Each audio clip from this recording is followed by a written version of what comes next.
Hello friends, स्वागत है आपका हमारे इस यूट्यूब चैनल पर। आज हम हिंदी साहित्य से रिलेटेड कुछ प्रश्न करेंगे जो टीजीटी और पीजीटी एग्ज़ाम्स में पूछे जा चुके हैं पहले। तो आइए हम अपनी वीडियो स्टार्ट करते हैं। क्वेश्चन नंबर 1 है, अंग्रेजी भाषा को भारत में शिक्षा के माध्यम से आरंभ किया गया। तो ये अंग्रेजी भाषा को भारत में शिक्षा के माध्यम से किसने आरंभ किया था? तो ये किया था लॉर्ड मैकाले ने। क्वेश्चन नंबर 2 है, हिंदी का आदि कवि किसे माना जाता है? तो हिंदी का जो आदि कवि है वो स्वयंभू को माना जाता है। क्वेश्चन नंबर 3 है, हिंदी का प्रथम उपन्यास कौन सा है? तो हिंदी का जो प्रथम उपन्यास है वो है परीक्षा गुरु, जो लाला श्रीनिवास दास जी द्वारा रचित है। क्वेश्चन नंबर 4 है, हिंदी का प्रथम एकांकी कौन सा है? तो हिंदी का जो प्रथम एकांकी है वो है एक घूंट। प्रश्न संख्या 5 है, हिंदी का प्रथम पत्र कौन सा है? तो हिंदी का जो प्रथम पत्र है वो है उद्दंड मार्तंड। प्रश्न संख्या 6 है, हिंदी की प्रथम पत्रिका कौन सी है? तो हिंदी की जो प्रथम पत्रिका है वो है संवाद कौमुदी। प्रश्न संख्या 7 है, हिंदी की वर्णमाला में कितने स्वर व कितने समस्वर अर्थात समस्वर व्यंजन होते हैं? तो हिंदी में 11 स्वर होते हैं और 33 समस्वर अर्थात व्यंजन होते हैं। प्रश्न संख्या 8 है, हिंदी के किस समाचार पत्र में खड़ी बोली को मध्य देशीय भाषा कहा गया है? तो जो बनारस अखबार है उसमें खड़ी बोली को मध्य देशीय भाषा कहा गया है। प्रश्न संख्या 9 है, हिंदी के प्रथम कवि कौन है? तो जो हिंदी के प्रथम कवि हैं वो है सिद्ध सरहपा और इनका समय है 9वीं शताब्दी। प्रश्न संख्या 10 है, हिंदी के प्रथम गद्यकार कौन है? तो हिंदी के जो प्रथम गद्यकार हैं वो हैं लल्लू लाल जी। प्रश्न संख्या 11 है, हिंदी के सर्वप्रथम गीत लेखक कौन है? तो हिंदी के जो सर्वप्रथम गीत लेखक हैं वो हैं विद्यापति जी। प्रश्न संख्या 12 है, हिंदी के सर्वप्रथम दैनिक समाचार पत्र कौन सा है? जो हिंदी का प्रथम दैनिक समाचार पत्र है वो था सबसे पहला सुधा वर्षण। प्रश्न संख्या 13 है, हिंदी के सर्वप्रथम प्रकाशित पत्र का नाम क्या है? जो हिंदी का सबसे पहले प्रकाशित पत्र था उसका नाम बताना है, तो उसका नाम है उद्दंड मार्तंड। प्रश्न संख्या 14 है, अजंता की गुफा किस धर्म से संबंधित है? तो जो अजंता की गुफाएं हैं वो बौद्ध धर्म से संबंधित हैं। प्रश्न संख्या 15 है, अटल बिहारी वाजपेयी हिंदी विश्वविद्यालय कहाँ है? तो ये है भोपाल, मध्य प्रदेश में। प्रश्न संख्या 16 है, अतीत के चलचित्र के रचयिता कौन है? तो ये जो अतीत के चलचित्र हैं इसके रचयिता हैं महादेवी वर्मा जी। प्रश्न संख्या 17 है, अपभ्रंश का वाल्मीकि किसे कहा गया है? तो जो अपभ्रंश का वाल्मीकि है वो स्वयंभू को कहा गया है। प्रश्न संख्या 18 है, अपभ्रंश भाषा के प्रथम व्याकरणाचार्य कौन है? तो अपभ्रंश भाषा के जो प्रथम व्याकरणाचार्य हैं वो है हेमचंद्र जी। प्रश्न संख्या 19 है, अपभ्रंश में कृष्ण काव्य के प्रणेता कौन है? तो ये क्वेश्चन हमने अपनी कल की वीडियो में भी किया था कि अपभ्रंश में कृष्ण काव्य के जो प्रणेता हैं वो है पुष्यदंत जी। प्रश्न संख्या 20 है, अबला जीवन हाय तुम्हारी यही कहानी, आंचल में है दूध और आंखों में पानी। उपर्युक्त पंक्तियां किस काव्य की हैं? तो ये क्वेश्चन हमने अपनी कल की वीडियो में भी किया था, ये है यशोधरा काव्य की। प्रश्न संख्या 21 है, अभिलेखों का अध्ययन क्या कहलाता है? तो जो अभिलेखों का अध्ययन है वो एपिग्राफी कहलाता है। प्रश्न संख्या 22 है, अमिय हलाहल मत भरे सेत श्याम रतनार, जियत मरत झुकी झुकी परत जे ही चितवत इक बार। प्रस्तुत पंक्ति के रचयिता कौन है? तो इन पंक्तियों के जो रचयिता हैं वो हैं रसलीन जी।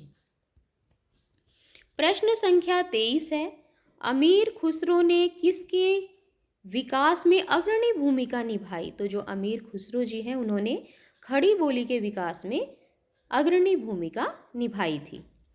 प्रश्न संख्या 24 है, अमीर खुसरो ने जिन मुखरियाँ, पहेलियों और दो सुखनों की रचना की है उसकी मुख्य भाषा क्या है? तो अमीर खुसरो जी जो हैं वो अपनी खड़ी बोली के लिए प्रसिद्ध हैं, तो उन्होंने इन सभी की रचना खड़ी बोली में ही की है। उन्होंने मुकरियाँ, पहेलियाँ और जो दो सुखने हैं इन सभी की रचना खड़ी बोली में की है। प्रश्न संख्या 25 है, अवधी भाषा के सर्वाधिक लोकप्रिय महाकाव्य का नाम क्या है? तो जो अवधी भाषा के सर्वाधिक लोकप्रिय महाकाव्य हैं वो है रामचरितमानस। प्रश्न संख्या 26 है, अशोक के फूल जो कि एक निबंध संग्रह है, तो इसके रचनाकार बताना हमें कौन है? तो जो अशोक के फूल है वो हजारी प्रसाद द्विवेदी जी द्वारा रचित है। प्रश्न संख्या 27 है, अष्टछाप के सर्वश्रेष्ठ भक्त कवि कौन है? तो जो अष्टछाप के सर्वश्रेष्ठ भक्त कवि हैं वो है सूरदास जी। प्रश्न संख्या 28 है, आँख की किरकिरी होने का क्या अर्थ है? तो आँख की किरकिरी होने का अर्थ है अप्रिय लगना। प्रश्न संख्या 29 है, आंसू काव्य की रचयिता कौन है? तो जो आंसू काव्य के रचयिता हैं वो है जयशंकर प्रसाद जी। प्रश्न संख्या 30 है, आंचलिक रचनाएं किससे संबंधित होती हैं? तो ये क्वेश्चन हमने अपनी कल की वीडियो में भी किया था कि आंचलिक रचनाएं किससे संबंधित होती हैं। तो ये किसी क्षेत्र विशेष से संबंधित होती हैं। प्रश्न संख्या 31 है, आचार्य रामचंद्र शुक्ल ने त्रिवेणी में किन तीन महाकवियों की समीक्षाएं प्रस्तुत की हैं? तो इन्होंने की हैं सूर, तुलसी और जायसी की समीक्षाएं प्रस्तुत की हैं। आचार्य रामचंद्र शुक्ल जी जो हैं उन्होंने अपनी त्रिवेणी में इन तीन कवियों को रखा है, सूरदास जी, तुलसीदास जी और जायसी जी। प्रश्न संख्या 32 है, आत्मजयी के रचयिता कौन है? तो जो आत्मजयी के रचयिता हैं वो है कुंवर नारायण। प्रश्न संख्या 33 है, आत्मनिर्भरता निबंध के रचनाकार कौन है? तो आत्मनिर्भरता निबंध के जो रचनाकार हैं वो हैं बालकृष्ण भट्ट जी। प्रश्न संख्या 34 है, आधुनिक मानव के हाल का पूर्वज कौन है? तो जो आधुनिक मानव के हाल का पूर्वज है वो है क्रो-मैग्नन मनुष्य। प्रश्न संख्या 35 है, आधुनिक युग की मीरा किसे कहा जाता है? तो जो आधुनिक युग की मीरा है वो महादेवी वर्मा जी को कहा जाता है। प्रश्न संख्या 36 है, आधुनिक युग के चरण कौन है? तो आधुनिक युग के जो चरण है वो है रामधारी सिंह दिनकर जी। प्रश्न संख्या 37 है, आंध्र प्रदेश की राजकीय भाषा कौन सी है? तो जो आंध्र प्रदेश की राजकीय भाषा है वो है तेलुगु। प्रश्न संख्या 38 है, आसमान पर चढ़ने का अर्थ क्या है? तो आसमान पर चढ़ने का अर्थ है अत्यधिक प्रशंसा करना। प्रश्न संख्या 39 है, इतिहास शब्द का शुद्ध विशेषण क्या है? तो जो इतिहास शब्द का शुद्ध विशेषण है वो है ऐतिहासिक। प्रश्न संख्या 40 है, ईदगाह कहानी की रचनाकार कौन है? तो ईदगाह जो कि एक कहानी है इसके रचनाकार हैं प्रेमचंद जी। प्रश्न संख्या 41 है, उर्दू किस भाषा का शब्द है?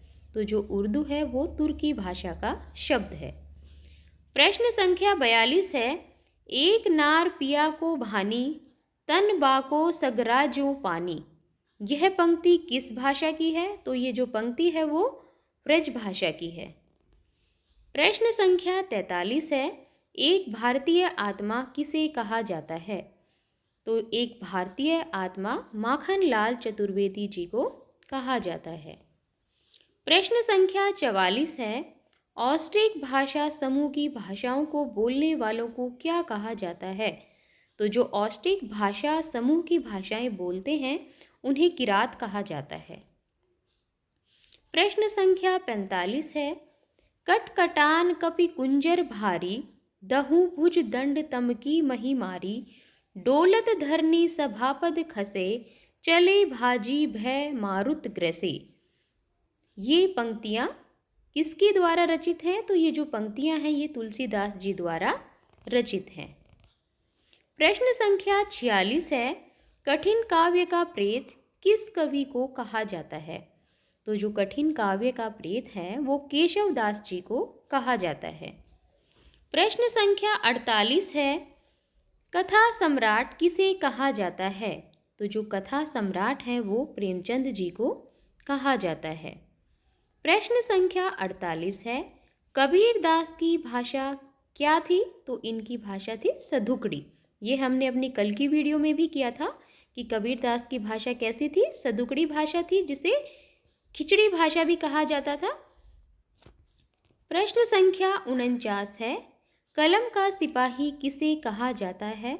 तो जो कलम का सिपाही है वो मुंशी प्रेमचंद जी को कहा जाता है। कलम का सिपाही क्या है? तो कलम का सिपाही एक जीवनी है।